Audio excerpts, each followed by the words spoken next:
Manipur News channel Mayamu Taramna Uksari, Luinana, Ngasi Maruba Pau, Pijari. Ahmada Yumtanariba, Mynmarda, military junta Amadi, Lalhouba Anigi Marakta, Muknabagi Togdok, Lepalatry, Narang Mynmargi, Mandalay Rizangi, Singu Township, Lepanghal Village, the airstrike Taduna, Landarakpada, Angang Taru Yauna Mioy Kuntare, Debaga Luinana, Kaya Amana, Sopan, Nankre Hairi, airstrike, Tatakibam Fam Adu, Mandalay Defense, Force Namna Labor Famni, Lake Hidrabasing Adu Yamanunda, Lalhouba kaya yarongani haibagi thajaba leiri makha tarako pauda Mynmar da NSCN IM ga kapnabada kuki lalhouba ani sikre hairi thajaba yaba pau source amagi matung ina lekidraba kuki lalhouba ani edudi Mr. Lungou Elias Sanchez Mr. Thongkhongmang Elias Buli ni hairi numit kharani mamangda India ki Prime Minister Narendra Modi Manipur lakpa ya haibagi pau ama social media kya da viral orakhiba adu India ki Prime Minister Narendra Modi Manipur lakpa wafam hojik phawgi leitri hairi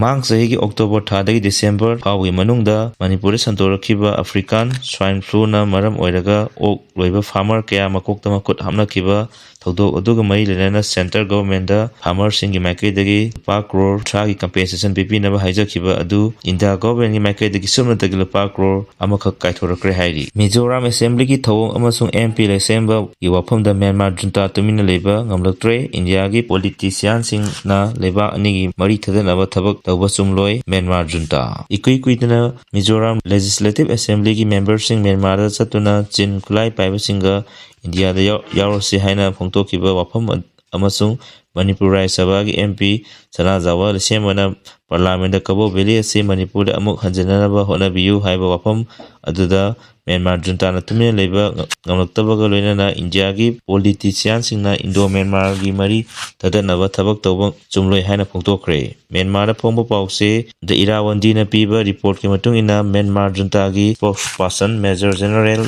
Jo Min Tun na India gi politics tawriba singna machagi oijaba thiduna India amasung Mynmar gi marakta leiba mari adu tadanaba thabak tawroidabani Mynmar gi maning tamba adu ikai khumnagadabani Mynmar gi maikaidagi su hiram asigi matangda leba anigi oina formal oina khanaragani hairi ikui kuidana Mizoram gi Chief Minister Lamdu Homana Mynmar gi chin state ki khulai paiba lalhouba sing munchen nabada haktenana saruk yaruba amasung Mizoram Legislative Assembly gi members singna Mynmar gi chin state ta chatuna mafam adugi kulai paiba singda Mynmar gi chin state asi India da tinsananaba haikiba makha tarakpo ina ikui kuidana Manipur gi Rai Sabha gi MP oiriba Sana Jawa semagi Mynmar gi Kabo Valley asi Manipur da amuk hana loksananaba parliament ifamda phongtokhraba matung Major General Jo Min Tun na wafam asi phongtorakibani Thandok NP Manipur amadi Maitai Alliance ki warep taramna orakli Manipur da ingtappa puraknaba amadi khundaminariba Purupsingi marakta nungsi chanaba puraknaba hotnabada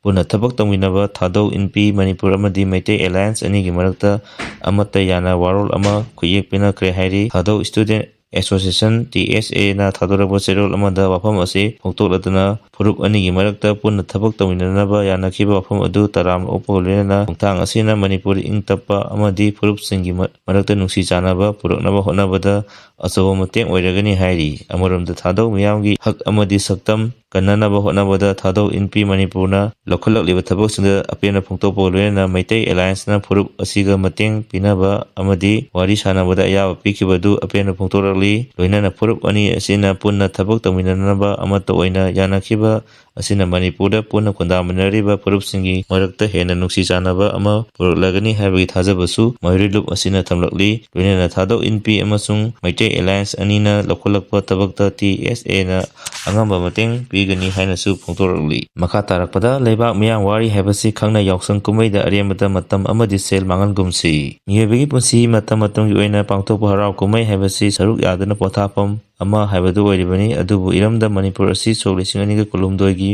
May 3 dagi hojik phawba lan thoktuna leibak miyam awaba ipakta taduna leiri haibasi khangna yausang kumai laktuna miyamna aremada matam amadi sel manghandabana khwaidagi phaba haibadu oigani haibasi khangminasi Namit mangani chubna pangthokadoriba yaus manungda mahausa matam pharingaidagi thabal songba sakja haijanaba lila phala tawba holi isai saktuna nungaina phongtoknarami ꯑꯗꯨꯕꯨ ꯅꯨꯃꯤꯠ 5ꯅꯤ ꯆꯨꯞꯅ ꯀꯨꯝꯍꯩ ꯍꯔꯥꯎ ꯇꯧꯗꯨꯅ ꯃꯇꯝ ꯑꯃꯗꯤ ꯁꯦꯜ ꯃꯥꯡꯍꯟꯕ ꯍꯥꯏꯕꯁꯤ ꯃꯥꯂꯦꯝꯒꯤ ꯂꯩꯕꯥꯛ ꯑꯃꯠꯇꯗꯒꯤꯉꯁꯤ ꯐꯥꯎꯕꯗꯤ ꯇꯧꯗ꯭ꯔꯤ꯫ ꯑꯗꯨꯒ ꯃꯥꯂꯦꯝꯒꯤ ꯃꯤꯌꯥꯝꯅ ꯃꯅꯤꯄꯨꯔ ꯑꯁꯤ ꯂꯦꯟ ꯑꯣꯐ ꯐꯦꯁꯇꯤꯚꯦꯜ ꯍꯥꯏꯕ ꯃꯤꯡꯊꯣꯜ ꯑꯃꯁꯨ ꯄꯤꯗꯨꯅ ꯂꯥꯛꯂꯤꯕꯅꯤ꯫ ꯃꯁꯤ ꯃꯔꯝ ꯆꯥꯗꯕ ꯑꯩꯈꯣꯏꯅ ꯍꯔꯥꯎ ꯀꯨꯝꯍꯩꯗ ꯂꯨꯞꯂꯨꯕꯒꯤꯅꯤ ꯍꯥꯏꯕꯁꯤ ꯈꯪꯃꯤꯟꯅꯁꯤ꯫ ꯂꯝꯗꯝ ꯑꯁꯤꯒꯤ ꯃꯤꯌꯥꯝꯅ ꯃꯔꯝ ꯆꯥꯗꯅ ꯍꯔꯥꯎ ꯀꯨꯝꯍꯩꯗ ꯁꯦꯜ, ꯃꯇꯝ ꯑꯃꯗꯤ ꯂꯝꯆꯠ ꯁꯥꯖꯠ ꯃꯥꯡꯕ ꯌꯥꯕ ꯊꯕꯛ ꯀꯩꯗꯧꯅꯨꯡꯗ ꯇꯧꯔꯣꯏꯗꯕꯅꯤ꯫ ꯌꯥꯎꯁꯪ ꯀꯨꯝꯍꯩ ꯂꯥꯛꯄ ꯃꯇꯝꯗ ꯑꯉꯥꯡꯁꯤꯡꯅ ꯌꯨꯝ ꯌꯨꯝꯗ ꯆꯪꯗꯨꯅ ꯁꯦꯜ ꯅꯤꯕ, ꯂꯝꯕꯤꯗ ꯊꯧꯔꯤ ꯊꯠꯇꯨꯅ ꯁꯦꯜ ꯂꯧꯕ ꯑꯗꯨ ꯆꯠꯊꯗꯨꯅ ꯂꯥꯛꯂꯤ꯫ ꯇꯁꯦꯡꯅꯃꯛꯀꯤꯗꯤ ꯂꯝꯗꯝ ꯑꯁꯤꯒꯤ ꯄꯨꯋꯥꯔꯤꯗꯒꯤ ꯍꯧꯅ ꯁꯦꯜ ꯂꯧꯕ, ꯆꯥꯛꯅꯤ ꯐꯤꯅꯤꯕꯒꯤ ꯊꯧꯑꯣꯡ ꯑꯁꯤ ꯈꯛ ꯇꯧꯗꯨꯅ ꯂꯥꯛꯈꯤꯕꯅꯤ꯫ ꯑꯗꯨꯕꯨ ꯌꯥꯎꯁꯪ ꯀꯨꯝꯍꯩꯒꯤ ꯃꯤꯡꯗ ꯃꯃꯥꯡꯉꯩꯗꯒꯤ ꯃꯇꯝꯗꯒꯤ ꯅꯧꯅ ꯏꯟꯈꯠꯂꯛꯂꯤꯕ ꯅꯍꯥꯔꯣꯜꯁꯤꯡꯅ ꯃꯤꯒꯤ ꯃꯄꯣꯠ ꯃꯆꯩ ꯍꯨꯔꯥꯟꯕ, ꯅꯣꯡ ꯂꯥꯎꯕ ꯍꯥꯏꯗꯨꯅ ꯄꯣꯠ ꯆꯩ ꯀꯌꯥ ꯄꯨꯊꯣꯛꯂꯒ ꯃꯐꯝ ꯆꯥꯗꯅ ꯊꯝꯖꯤꯟꯕ, ꯃꯤꯒꯤ ꯌꯨꯝꯗ ꯅꯨꯡ ꯊꯣꯝꯖꯤꯟꯕ, ꯀꯤꯟ ꯈꯪꯍꯟꯕꯒꯤ ꯊꯕꯛ ꯑꯁꯤ ꯆꯠꯊꯗꯨꯅ ꯂꯥꯛꯂꯤ꯫ ꯃꯁꯤ ꯑꯩꯈꯣꯏꯅ ꯌꯥꯎꯁꯪ ꯀꯨꯝꯍꯩ ꯑꯁꯤ ꯆꯦꯠꯅ ꯀꯣꯟꯁꯤꯜꯂꯨꯕꯒꯤ ꯃꯍꯩꯅꯤ꯫ ꯑꯗꯨꯕꯨ ꯃꯁꯤꯒꯤ ꯑꯃꯥꯡ ꯑꯇꯥ ꯑꯁꯤ ꯉꯁꯤꯗꯤ ꯃꯌꯦꯛ ꯁꯦꯡꯅ ꯈꯪꯂꯕꯅꯤꯅ ꯃꯁꯤꯗꯒꯤ ꯂꯥꯞꯅ ꯊꯩꯗꯣꯛꯅꯕ ꯍꯣꯠꯅꯕꯅ ꯆꯨꯝꯒꯅꯤ꯫ ꯃꯔꯝ ꯑꯗꯨꯅ ꯍꯟꯗꯛ ꯆꯍꯤ ꯑꯁꯤꯒꯤ ꯌꯥꯎꯁꯪ ꯀꯨꯝꯍꯩ ꯑꯁꯤꯗꯤ ꯃꯤꯌꯥꯝꯅ ꯂꯥꯞꯅ ꯊꯩꯗꯣꯛꯇꯨꯅ ꯊꯝꯕꯅ ꯑꯆꯨꯝꯕ ꯑꯣꯏꯒꯅꯤ꯫ ꯂꯩꯕꯥꯛ ꯑꯁꯤ ꯃꯐꯝ ꯈꯪꯗꯕ ꯑꯋꯥꯕ ꯍꯥꯏꯕꯗꯨ ꯑꯣꯏꯔꯤ꯫ ꯃꯁꯥꯒꯤ ꯃꯔꯝꯗꯝ ꯐꯥꯎꯕ ꯃꯅꯤꯡꯇꯝꯅ ꯆꯠꯊꯣꯛ ꯆꯠꯁꯤꯟ ꯇꯧꯕ ꯉꯝꯗ꯭ꯔꯤ꯫ ꯂꯝꯗꯝꯁꯤꯒꯤ ꯁꯦꯜ ꯊꯨꯝꯒꯤ ꯐꯤꯕꯝ ꯂꯩꯈꯥꯗꯨꯅ ꯂꯩꯔꯤ꯫ ꯂꯂꯣꯟ ꯏꯇꯤꯛꯀꯤ ꯊꯕꯛꯁꯨ ꯃꯅꯤꯡ ꯍꯟꯊꯗꯨꯅ ꯆꯥꯕ ꯊꯛꯄꯒꯤ ꯄꯣꯠꯂꯝꯁꯤꯡ ꯐꯥꯎꯕ ꯅꯤꯡꯊꯤꯅ ꯐꯪꯗꯕ ꯂꯝꯗꯝ ꯍꯥꯏꯕꯗꯨ ꯑꯣꯏꯔꯤ꯫ ꯃꯁꯤꯒꯤ ꯃꯊꯛꯇ ꯏꯔꯥꯡ ꯑꯁꯤꯅ ꯃꯔꯝ ꯑꯣꯏꯗꯨꯅ ꯃꯁꯥꯒꯤ ꯃꯌꯨꯝ ꯃꯀꯩ ꯇꯨꯝꯅ ꯃꯩ ꯊꯥꯗꯣꯛꯈꯤꯕꯗꯒꯤ ꯍꯧꯖꯤꯛ ꯇꯣꯉꯥꯟ ꯇꯣꯉꯥꯟꯕ ꯔꯤꯂꯤꯐ ꯀꯦꯝꯞꯇ ꯃꯤꯑꯣꯏ 50,000ꯒꯤ ꯃꯊꯛꯇ ꯆꯪꯖꯐꯝ ꯂꯧꯗꯨꯅ ꯑꯋꯥꯕ ꯄꯨꯟꯁꯤ ꯃꯔꯦꯜ ꯑꯃꯗ ꯍꯤꯡꯂꯤꯕꯅꯤ꯫ ꯀꯔꯝꯕ ꯃꯇꯝꯗ ꯃꯁꯥꯒꯤ ꯑꯁꯦꯡꯕ ꯃꯌꯨꯝꯗ ꯆꯠꯀꯗꯒꯦ ꯍꯥꯏꯕꯗꯨꯗ ꯂꯥꯏꯅꯤꯡ ꯑꯣꯏꯔꯤꯕꯅꯤ꯫ ꯔꯤꯂꯤꯐ ꯀꯦꯝꯞꯇ ꯂꯩꯔꯤꯕ ꯃꯤꯑꯣꯏ ꯀꯌꯥ ꯑꯋꯥꯕ ꯈꯥꯡꯕ ꯉꯝꯗꯕꯗꯒꯤ ꯃꯁꯥ ꯃꯊꯟꯇ ꯁꯨꯁꯥꯏꯗ ꯇꯧꯗꯨꯅ ꯁꯤꯖꯕ ꯀꯌꯥ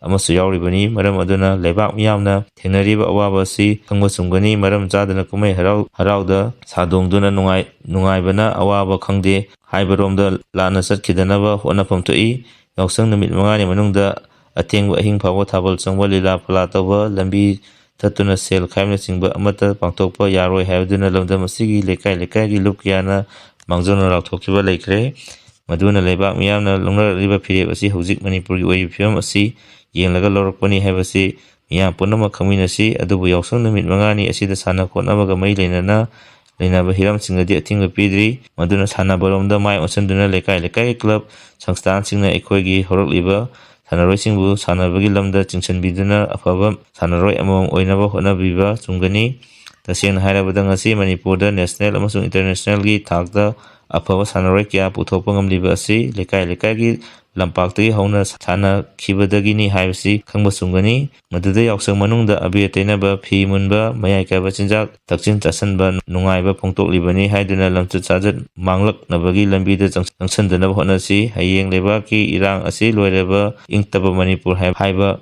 ꯑꯣꯏꯔꯕ ꯃꯇꯝꯗ ꯂꯝꯗꯝ ꯑꯁꯤꯒꯤ ꯃꯤꯌꯥꯝꯅ ꯃꯇꯝ ꯃꯇꯝꯒꯤ ꯑꯣꯏꯕ ꯍꯔꯥꯎ ꯀꯨꯝꯍꯩꯁꯤꯡ ꯃꯄꯨꯡ ꯐꯥꯅ ꯄꯥꯡꯊꯣꯛꯇꯨꯅ ꯁꯔꯨꯛ ꯌꯥꯕꯒꯤ ꯈꯨꯗꯣꯡꯆꯥꯕ ꯑꯗꯨ ꯂꯥꯛꯀꯅꯤ꯫ ꯃꯗꯨꯅ ꯍꯧꯖꯤꯛ ꯏꯔꯩꯕꯥꯛ ꯃꯅꯤꯄꯨꯔ ꯀꯔꯤ ꯑꯣꯏꯔꯤ, ꯂꯩꯕꯥꯛ ꯃꯤꯌꯥꯝ ꯀꯔꯝꯕ ꯄꯨꯟꯁꯤ ꯃꯔꯦꯜꯗ ꯍꯤꯡꯂꯤ, ꯍꯧꯖꯤꯛ ꯑꯣꯏꯔꯤꯕ ꯃꯅꯤꯄꯨꯔꯤ ꯐꯤꯕꯝ ꯑꯁꯤꯗ ꯃꯅꯤꯄꯨꯔꯒꯤ ꯃꯤꯌꯥꯝꯅ ꯍꯔꯥꯎ ꯀꯨꯝꯍꯩꯗ ꯂꯨꯞꯇꯨꯅ ꯂꯩꯐꯝ ꯊꯣꯛꯄ꯭ꯔꯥ ꯍꯥꯏꯕꯗꯨ ꯃꯨꯟꯅ ꯋꯥꯈꯜ ꯈꯟꯕꯤꯒꯗꯕꯅꯤ꯫ ꯃꯔꯝ ꯑꯗꯨꯅ ꯃꯅꯤꯄꯨꯔꯗ ꯆꯥꯛꯂꯤꯕ ꯃꯩ ꯑꯁꯤ ꯍꯥꯟꯅ ꯃꯨꯊꯠꯇꯨꯅ ꯂꯩꯇꯥꯕ ꯃꯅꯤꯄꯨꯔ ꯑꯃ ꯑꯣꯏꯍꯟꯅꯕ ꯑꯩꯈꯣꯏ ꯈ꯭ꯋꯥꯏ ꯄꯨꯝꯅꯃꯛ ꯍꯣꯠꯅꯃꯤꯟꯅꯁꯤ꯫ ꯌꯥꯎꯁꯪ ꯀꯨꯝꯍꯩꯗ ꯂꯨꯞꯇꯨꯅ ꯍꯟꯗꯛꯀꯤ ꯃꯇꯝ ꯑꯃꯁꯨꯡ ꯁꯦꯜ ꯃꯥꯡꯍꯟꯕ ꯇꯧꯔꯣꯏꯒꯨꯝꯁꯤ꯫ ꯍꯧꯖꯤꯛ ꯐꯥꯎꯕꯒꯤ ꯑꯣꯏꯅꯗꯤ ꯃꯔꯨꯑꯣꯏꯕ ꯄꯥꯎ ꯄꯤꯖꯕ ꯃꯇꯥꯡ ꯑꯁꯤ ꯂꯣꯏꯖꯔꯦ꯫ ꯃꯈꯥ ꯇꯥꯕ ꯑꯞꯗꯦꯠꯀꯤꯗꯃꯛ ꯃꯌꯥꯝ ꯄꯨꯟꯅ ꯉꯥꯏꯃꯤꯟꯅꯁꯤ꯫ ꯂꯣꯏꯅꯅ ꯆꯦꯅꯦꯜ ꯑꯁꯤꯕꯨ ꯅꯨꯡꯁꯤꯕꯤꯗꯨꯅ ꯂꯥꯏꯛ ꯑꯃꯗꯤ ꯁꯕꯁꯀ꯭ꯔꯥꯏꯕ ꯇꯧꯕꯤꯔꯝꯃꯨ꯫